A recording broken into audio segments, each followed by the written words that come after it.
Bonjour à tous, bienvenue sur Mathessa, ma chaîne de maths pour dédramatiser. Au programme aujourd'hui une leçon pour les élèves qui préparent médecine. Espérance d'une loi à densité. Les lois à densité étaient enseignées en terminale S avant la réforme de 2019. Il est donc possible que vous n'ayez pas de support de cours, c'est la raison pour laquelle je vous invite à aller faire un petit tour sur www.mathessa.fr sur la page Passe-Flas. Dans l'onglet Loi à densité, vous allez trouver le support de cours, mais également des feuilles d'exercice, des évaluations corrigées, ainsi que quelques vidéos sur ce thème. On va donc travailler aujourd'hui une notion très importante, cette notion c'est celle d'espérance mathématique, et l'espérance pour une loi à densité, c'est-à-dire finalement pour une variable continue. Soit x une variable aléatoire suivant une loi à densité f sur i un intervalle de r, notion très importante, j'y reviendrai un petit peu plus tard. L'espérance mathématique de grand X, c'est donc l'intégrale de a à b de t f de t dt, si je choisis ici i égale ab, c'est-à-dire un intervalle fermé borné. Mais on peut évidemment calculer l'espérance mathématique avec une loi à densité sur un intervalle de grand R qui est par exemple le grand R, comme c'est le cas pour la loi de Gauss que j'ai proposée ici en dernier exercice. Alors attention, ici on a changé la variable, mais c'est pas très important. Tf de t, ça veut dire finalement qu'on va faire la somme des xi fois p de grand X égale à xi, l'analogie avec la position discrète pour les variables aléatoires. Alors un petit exemple pour commencer, je vous propose ici f de x égale 1 demi de x plus 1 demi. L'intervalle c'est moins 1, 1. Évidemment, vous devez me faire confiance, je vous assure que f est une densité de probabilité sur moins 1, 1. Vous savez qu'il y a trois conditions. Si vous ne connaissez pas ces trois conditions, je vous insère le lien vers la vidéo de Mathessa qui va vous expliquer ce qu'est une densité de probabilité. Il faut que la fonction soit continue, il s'agit ici d'une fonction affine. Il faut que la fonction soit positive. 1 demi de x plus 1 demi est positive après moins 1, donc tout va bien. Et il faut surtout que l'intégrale de f de t dt sur l'intervalle proposé soit égale à 1. Il vous suffit de faire ici un petit calcul sur un brouillon, trouver une primitive et vous allez voir que ça fonctionne. On va donc calculer ici l'espérance mathématique pour cette variable aléatoire. On va donc avoir intégrale de t 1 demi de t plus 1 demi dt entre moins 1 et 1. Alors lorsqu'on a ça, et moi je vous conseille de mettre 1 demi en facteur et d'utiliser la linéarité de l'intégrale. 1 demi entre moins 1 et 1, je distribue t carré plus t dt. J'ai donc ici toujours mon 1 demi devant. Il faut alors trouver une primitive pour cette fonction. Je vous insère le lien vers la vidéo Mathessa qui traite de primitives de fonctions usuelles si vous voulez vous entraîner. Primitive de t carré, c'est donc t3 sur 3 plus t2 sur 2 à évaluer entre moins 1 et 1. Alors on a ici, et c'est très important, le 1 demi en facteur. Je vais remplacer par 1, ça fait donc 1 tiers, plus 1 demi, moins, parenthèse, je remplace par moins 1, moins 1 tiers, plus 1 demi.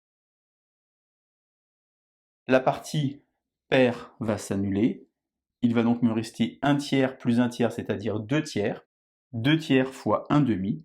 J'obtiens finalement ici que l'espérance mathématique vaut 1 tiers. Voilà comment est-ce qu'on fait pour calculer une espérance mathématique. C'est maintenant à vous de jouer. Comme d'habitude, je vous propose de mettre la vidéo en pause. 3 exercices sur la partie droite du tableau. Vous avez ici une fonction du second degré, ici la loi uniforme, et ici une loi de Gauss. C'est à vous de jouer, un brouillon, un crayon, et c'est parti.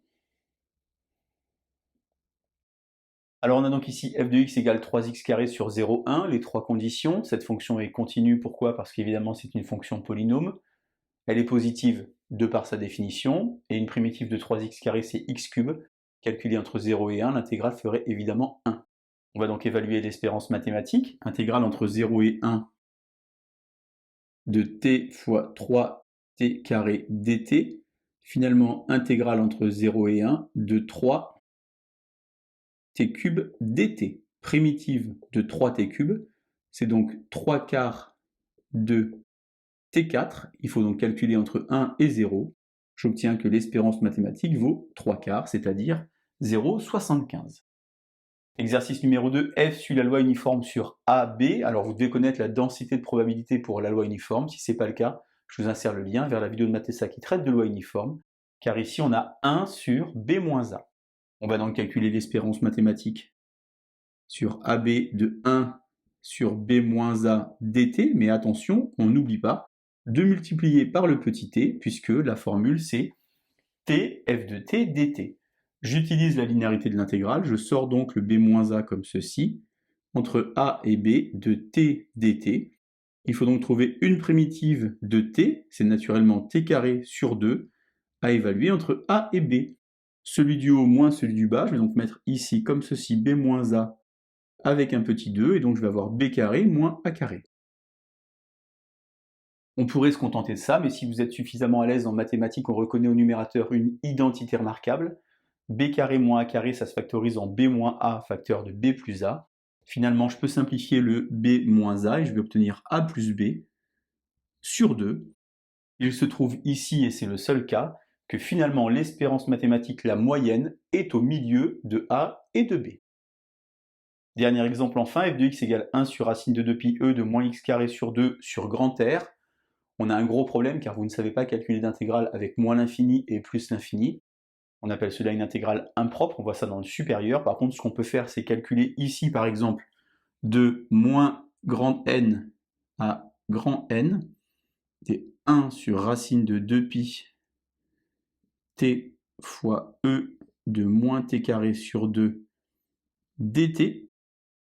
1 sur racine de 2pi est évidemment devant, de moins n à grand N.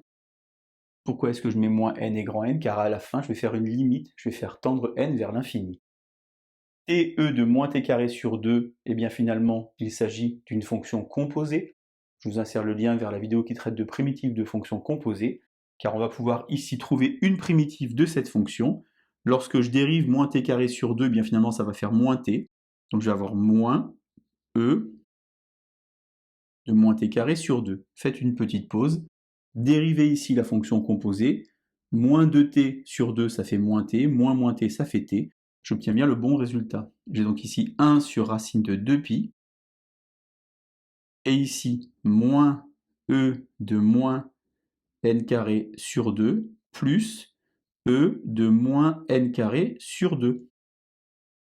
Finalement, ces deux nombres s'annulent, et j'obtiens que l'espérance vaut 0, il faudrait évidemment passer à la limite, faire tendre n vers l'infini, mais comme j'ai ici une valeur nulle, eh bien l'espérance sera évidemment nulle.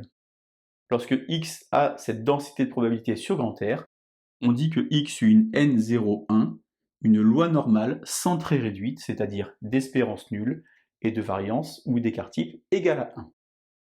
Voilà donc comment faire pour calculer l'espérance d'une loi de densité, c'est une notion très importante. Je vous laisse vous entraîner, et je vous dis à bientôt sur Mathessin. Bonne journée.